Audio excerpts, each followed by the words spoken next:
नमस्कार दोस्तों, दूसरे टी20 में भारतीय पारी बुरी तरह से लड़खड़ाई और अफ्रीका के सामने भारत ने रखा केवल 125 रन का छोटा सा लक्ष्य और इस छोटे से लक्ष्य का पीछा करने उतरी अफ्रीका की पारी बुरी तरह लड़खड़ाई। वरुण चक्रवर्ती ने 5 विकेट चटकाकर पूरी तरह से मुकाबले का रुख बदल दिया और 66 रन के स्कोर पर अफ्रीका के 6 बल्लेबाज जा चुके थे। लेकिन अंत में इस रोमांचक मुकाबले में इस टीम ने जीत दर्ज कर ली। तो क्या है इस मुकाबले का पूरा हाईलाइट बताएंगे दोस्तों आपको हमारी इस वीडियो में। लेकिन दोस्तों अगर अभी वरुण चक्रवर्ती को एक बेहतरीन खिलाड़ी मानते हैं तो इस वीडियो को एक लाइक और चैनल को सब्सक्राइब कर लीजिएगा। वीडियो का लाइक टारगेट केवल 200 लाइक्स है। दोस्तों आज भारत और साउथ अफ्रीका की टीम के बीच दूसरा टी20 मुकाबला खेला गया, जहां अफ्रीका की टीम ने फिर से टॉस जीतकर पहले गेंदबाजी करने का फैसला किया। वहीं पहले बल्लेबाजी करने उतरी भारतीय टीम की तरफ से संजू सैमसन और अभिषेक शर्मा ने एक बार फिर से पारी की शुरुआत की, लेकिन पहले ही ओवर में तीसरी गेंद पर संजू सैमसन 0 रन के स्कोर पर बोल्ड हो गए और भारतीय टीम को 0 रन के स्कोर पर संजू के रूप में पहला झटका लगा। फिर उसके बाद अभिषेक शर्मा का साथ निभाने सूर्य कुमार यादव आते हैं,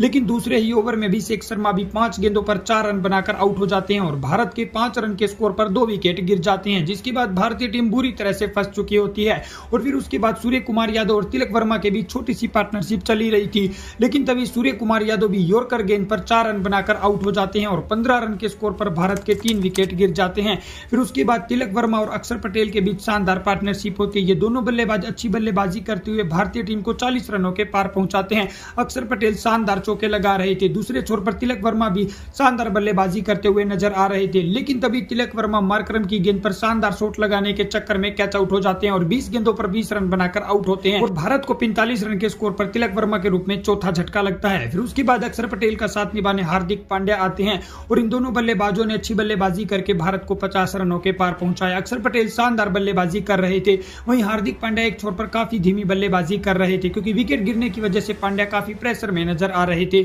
लेकिन तभी अक्षर पटेल हार्दिक पांड्या द्वारा खेले गए शॉट से रन आउट हो जाते हैं और 27 रन बनाकर पवेलियन लौटते हैं और 70 रन के स्कोर पर भारतीय टीम का 5वां विकेट गिरता है। फिर उसके बाद हार्दिक पांड्या का साथ निभाने रिंकू सिंह आते हैं और इन दोनों बल्लेबाजों के बीच भी छोटी सी पार्टनरशिप होती है, लेकिन तभी रिंकू सिंह भी 11 गेंदों पर 9 रन बनाकर आउट हो जाते हैं और 87 रन के स्कोर पर भारत के 6 विकेट गिर जाते हैं। अब यहां से केवल 28 गेंदों का गेम बचा था, लेकिन फिर उसके बाद हार्दिक पांड्या का साथ निभाने अर्शदीप सिंह आते हैं और इन दोनों बल्लेबाजों के बीच शानदार पार्टनरशिप होती है। हार्दिक पांड्या अंत के ओवरों में चौके छक्के लगाने की पूरी कोशिश करते हैं, लेकिन अंत के ओवरों में हार्दिक पांड्या अर्शदीप को बिल्कुल स्ट्राइक नहीं देते, जिस वजह से भारतीय टीम इस मुकाबले में केवल 124 रन 6 विकेट के नुकसान पर 20 ओवर में बनाती है। हार्दिक पांड्या 45 गेंदों पर 39 रन बनाकर नाबाद रहते हैं और वहीं साउथ अफ्रीका के 5 गेंदबाजों को इस मुकाबले में एक एक विकेट मिला और जवाब में 125 रनों के छोटे से लक्ष्य का पीछा करने उतरी अफ्रीका की टीम की शुरुआत बेहद ही शानदार रहती है। रिकल्टन और रिजा एंड्रिक्स साउथ अफ्रीका की टीम को शानदार शुरुआत देते हैं, लेकिन अर्शदीप सिंह अपने दूसरे ही ओवर में रिकल्टन को 11 गेंदों पर 13 रन के स्कोर पर आउट कर देते हैं और 22 रन पर अफ्रीका को पहला झटका लगता है।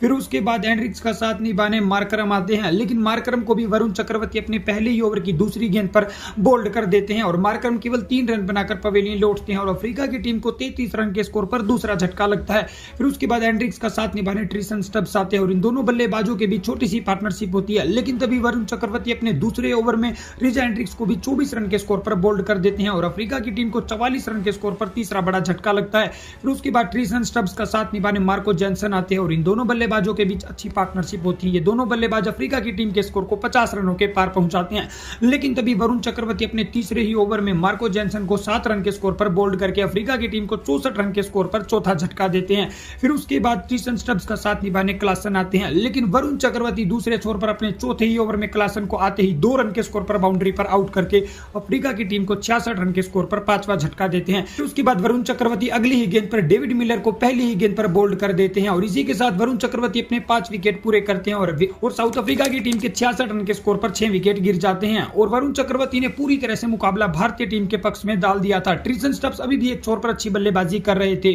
और उनका साथ निभाने सिमलाने आते हैं और यहां से अफ्रीका की टीम को जीत के लिए 30 गेंदों पर 41 रनों की जरूरत थी और फिर उसके बाद रवि बिश्नोई ने सिमलाने को 7 रन के स्कोर पर आउट करके 86 रन के स्कोर पर अफ्रीका की टीम को 7वां झटका दिया। अब यहां से अफ्रीका की टीम पूरी तरह से फंस चुकी थी, लेकिन फिर उसके बाद ट्रिसन स्टब्स का साथ निभाने कोटजे आते हैं, लेकिन कोटजे ने आते ही पूरी तरह से मुकाबला बदल कर रख दिया। उन्होंने आते ही शानदार चौके छक्के लगाकर पूरी तरह से मुकाबला अफ्रीका की झोली में डाल दिया। अब अफ्रीका की टीम को यहां से 11 गेंदों पर केवल 9 रन चाहिए थे और इन दोनों बल्लेबाजों ने अच्छी बल्लेबाजी करके अंत में अफ्रीका की टीम को इस रोमांचक मुकाबले में जीत दिलवा दी। तो दोस्तों इसी तरह की क्रिकेट से जुड़ी सभी ताजा खबरों के लिए चैनल को सब्सक्राइब कर लीजिएगा।